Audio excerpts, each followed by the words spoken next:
Mahina ba tumuka o kumain ang inyong mga alagang manok? Palaging nasa gilid at nahirapan maghinga. Huwag itong isa walang bahala. Baka ang inyong mga alaga ay may sabaga. Bigyan sila ng CPU Lemongrass Water Soluble Premix. Ito gawa mula sa katas ng salay o tanglad.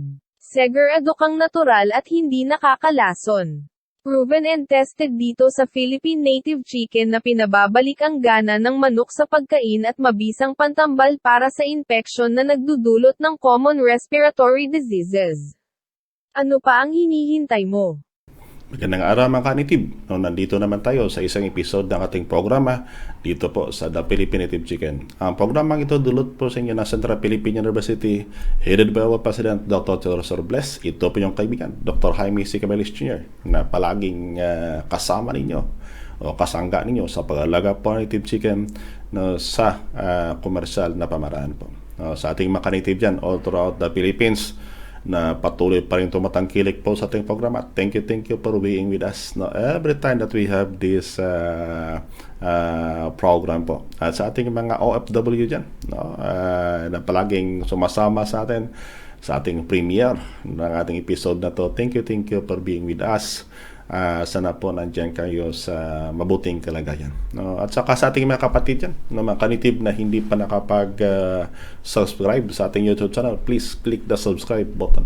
At sa ating mga kanitib naman on the Facebook, please click the follow button. At saka sa tingin po ninyo, ang programa to makatulong po sa ating mga kanitib, o makiala po ninyo dyan, please don't hesitate to share it with them, yung programa natin, para at least kahit paano po we can help them along the way, lalo na sa kailang present endeavor in raising the native chicken. Alam ko kasi okay lang pag ang pinag-usapan natin yung investment, kaunti pa lang, but if the investment medyo malaki-laki na, diyan na pumapasok ang problema. Minsan makalimutan mo nang kumain because of the problem that you are encountering in the process of raising the native chicken. Yung kung bakit that we really find time to have this program para at least tuloy-tuloy pa tayo. So if you have some questions and later on, if you would like to have it be featured dito po sa ating episode, don't hesitate to post it on the comment section. Every day po, tumatalakay po tayo sa mga katanungan ninyo para at least kahit paano po medyo marami-rami ang masagot natin sa mga katanungan ninyo. Kasi pag nasa private message kasi hindi ganito kahaba yung sagot ko on your questions. But we are finding means sa mga nagtatanong dyan, lalo na pag sa mga back episodes natin. Please, if you have some questions, kindly write it in the new episodes. It does not necessarily mean talaga na out of topic, but at least I can easily notice yung mga bagong katanungan po ninyo. And that is one way that the Philippine Native Chicken of Central Philippine University can be of help sa ating mga ka-native dyan. Isa ka yan sa mga mission ng Central Philippine University, lalo na pag dito sa may College of Agriculture, Resources and Environmental Sciences. Ang Philippine Native Chicken kasi dito nakabase yan sa College of Agriculture, Resources and Environmental Sciences.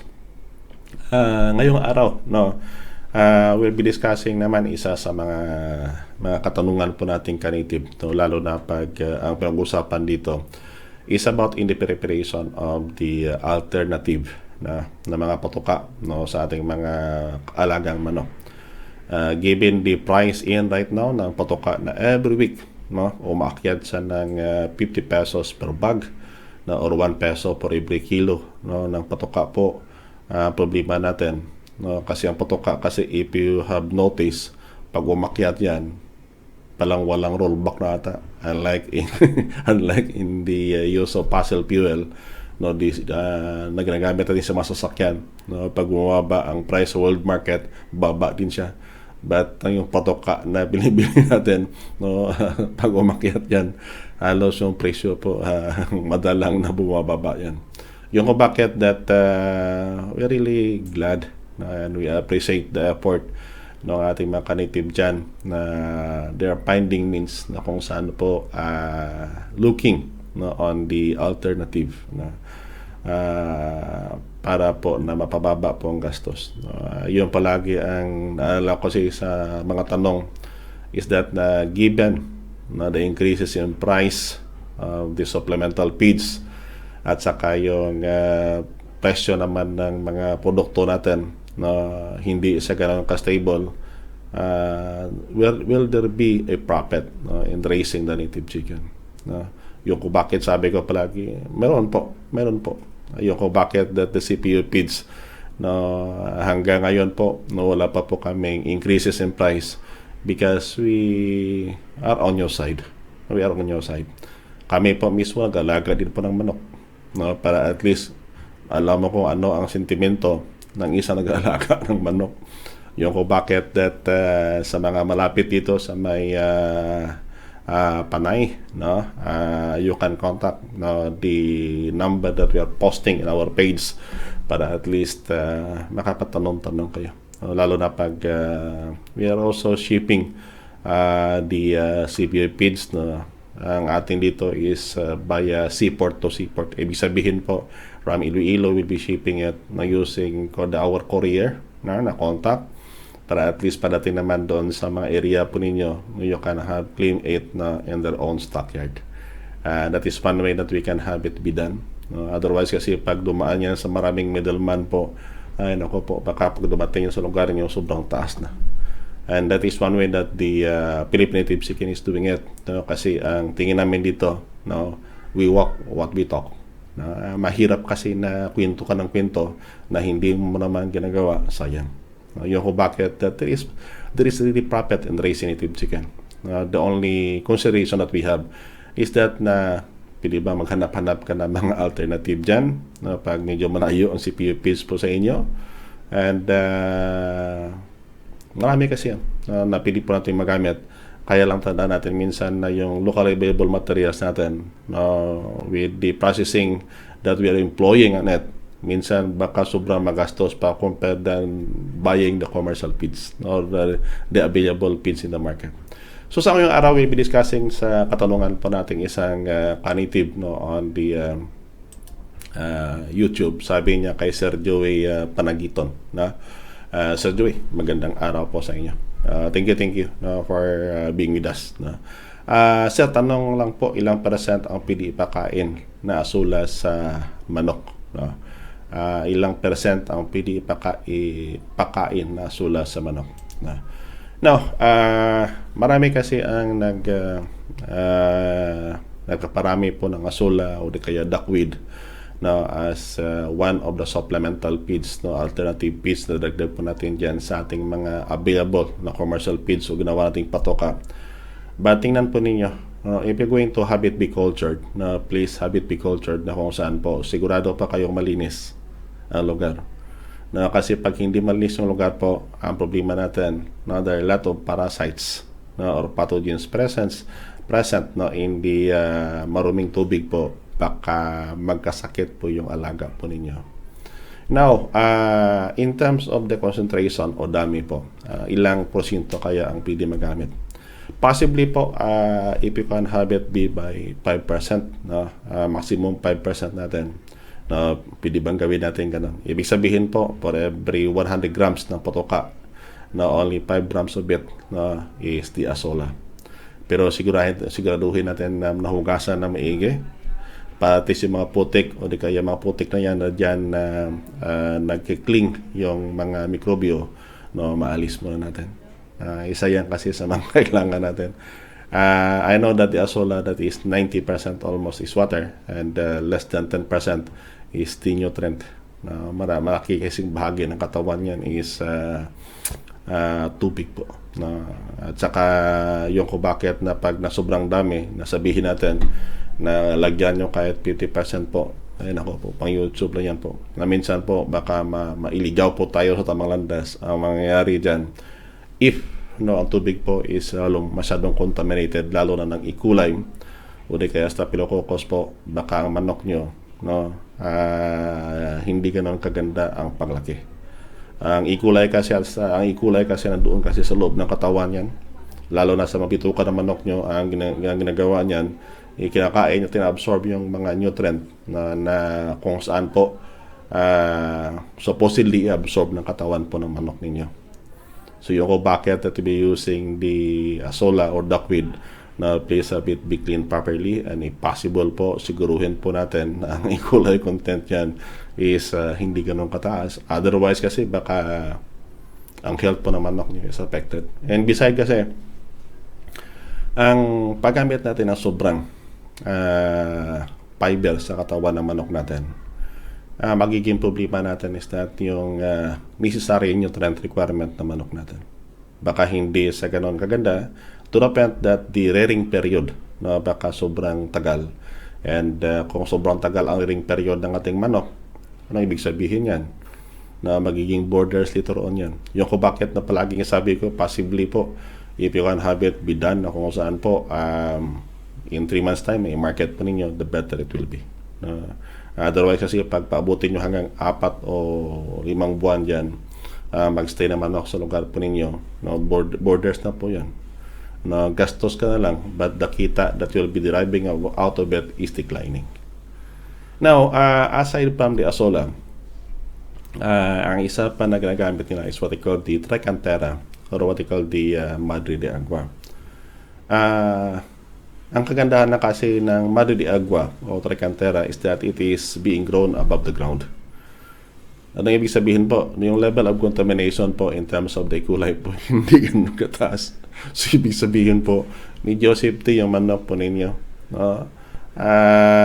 In terms of the nutrient, alam natin mataas kasi yung nutrient na. Ang problema natin, ang water content sobrang taas naman to the point na yung, if you're going to count kasi ang nutrient sa potoka kasi, it is being counted in terms of the dry matter content. Dry matter content. Ibig sabihin po, pag na-compute natin, 90% ang tubig dyan, pag i-bilad po nyo, i-dry po ninyo yan, no, ilang porsyento na lang matira. If that is 95, ibig sabihin po, almost 5% or less than 10% will be derived out of it. Di ba? Yung ko bakit na pilibang impossible po, we have tried even what we call the 20%.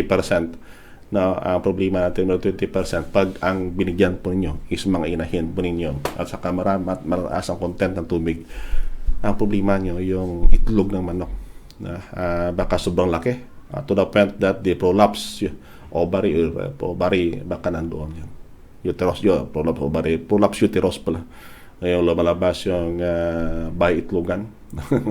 Yung bakit na kasi ang manok kasi mabilis mo malaman yan kung kulang sa tubig kasi yung under the regular condition, ang size ng itlog na manok bantayan ninyo. Pag lumiit yan, ibig sabihin na kulang sa tubig yan. Pag sobrang laki yan, na sobrang tubig yan. No? And how they can acquire tubig? No? Isa dyan is that na magpatoka po tayo. Gawin po natin. Tawag dito yung haluan natin tubig, i-mix hanggang maging moist at saka ibigay sa hayop natin o di kaya doon sa mga halaman na siguro puno ng tubig yung katawan. So, isa yan sa mga consideration natin that if we'll be using the azola or duckweed, possibly po siguruhin natin malinis yung lugar na pinapadamihan natin at saka hugasan namin before ibigay po sa inyong hayop. If you'll be using it, do not use na kung saan po 50% is azola. Tandaan po natin na pag-asula lahat yan, hindi lahat ng sustansya ng kailangan ng manok nyo ma-derive from it. Mas maraming klase, the better it will be. Para at least yung sustansya na kailangan po ng hayop natin, makuha nila. Diba? So, yan ang isa sa mga consideration natin if we're going to prepare it. Yung isa naman is in terms of what they call the tricantera or Madre de Agua. No, ang gandahan ng Madre de Agua compared to azola, it is grown above. Ibig sabihin po, contamination ng E. coli is hindi ganun. You can use it. Basta, ang tawag namin minsan dyan is what they call the green feeds. No? If you'll be giving ng patoka sa manok nyo, no? Lalo na pag sa mga breeders. Usually they are fed on between 7 to 8 at saka between 3 to 4 p.m. Ang in between yan, around 11 or 12, you can use what they call this azola, or possibly you can use what they call this tricantera or Madre de Agua, or possibly you can use also even the banana stalk. No? Ang gawin nyo, no, balatan nyo lang. Kunin yung panglabas na balat na stock at saka ibitay o isabit doon mismo sa loob ng housing. Ihati nyo na sa gitna para at least na longitudinal. Ibig sabihin po, kung pahaba ganito, pahaba mo para at least yung exposed na portion nyo sa center kasi medyo soft yung bahagi na yan. Para at least during the panahon na mainit, doon pili na makakuha ng tubig yung manok ninyo mismo sa stock ng saging. That is the practical means. Because ang manok kasi kailangan naman nilang fiber, sobrang taas na requirement na nitid ng manok sa fiber. That is about 10%. Unlike in the broiler that we have, o mga layers that we have, na kailangan na fiber content is about 5%. But for the native, to have it become productive, dapat iakyat nyo. So, yung ko bakit that the use of these green feeds, asola, duckweed, tricantera, kung ang iba naman, ginagamit is kangkong. Pili rin gamitin ng mga kangkong. Even the kamuti tops. You can use it and have it be finely chopped. At saka ibigay po sa mga manok ninyo, lalo na pag sa growers. Huwag po yung damihan because magiging problema natin. Hindi kasi lahat ng sustansya na kailangan ng manok po nyo, makuha niya dyan lahat-lahat.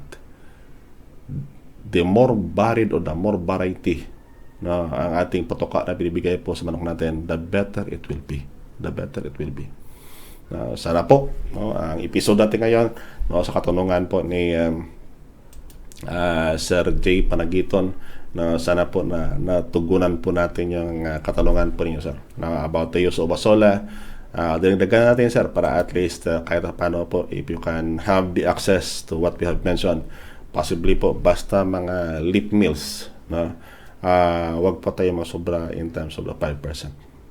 If you compute in dry matter, dagdagan mo ng konti, but basta palagi sabi natin ito, the more variety the product, the more varieties ang ginagamit po natin sa ginagawa nating potokas natin, the better it will be. Para at least mapabilis natin ang palaki ng manok natin, that in 3 months times may binta natin, at saka wag po natin pakitin hanggang 5 months. Lugi na po tayo dyan. Borders ng tawag namin sa mga manok na tumatagal hanggang 5 months po. So, hope that the presentation tonight, nakatulong po yan sa ating mga kanitib, na problema po is about the potoka, ang hal ng potoka. Pero sa mga malapit dito sa Iloilo, on Central Philippine University, sa ayon po, ang Cebu po is available for our shipment. Please contact Ma'am Dana kung gusto po niyo ng CPU feeds. Ang ating standard packaging po is only 20 kilograms. Mas mura po to compared than the commercial feeds that you are buying. Kahit naragdagan pa natin ng shipment cost papunta po sa lugar niya. Basta seaport to seaport yung pamaraan natin para at least we can have reduce the number of middlemen along with us as producer and along as the consumers. Para at least yung profit level nyo makyat ninyo because mas mura ang patoka na binigay po natin. At saka yung mga ideya na binigyan natin kanina, you can use it para po at least kahit paano po you can further reduce the possible cost of productions that you have. If there are a lot of locally available materials, tandaan po natin sa paggawa ng patoka ng ating mga manok, the more varied the feedstuff that we are using, the better it will be. So again, this is your host, Dr. Jaime C. Cabales Jr. na bumabati po sa inyo. Magandang araw. At saka, see you naman sa next episode ng ating programa dito po sa The Philippine Jane. God bless and keep safe always. Hello Canada. Are you in dilemma of finding the feed specifically developed for your native chicken? Are you searching for native chicken products free from antibiotics and synthetic growth-promoting compound? Is any member of your household allergic to delicacies prepared out of dressed broiler chickens? The Philippine Native Chicken is introducing the Central Philippine University developed feed, the CPU feeds. The CPU feed is enriched with phytobiotics proven effective in preventing and controlling infections among the native chickens. The phytobiotics are the extracts coming from the plants. It means that there are no ill effects among those who could eat the meat and eggs of chicken fed with it. Studies showed these plant extracts reduce the cholesterol and uric acid contents of the products. So, what are you waiting for? You can visit us here at the Research and Development Building at CPU Campus, Jaro, Iloilo City.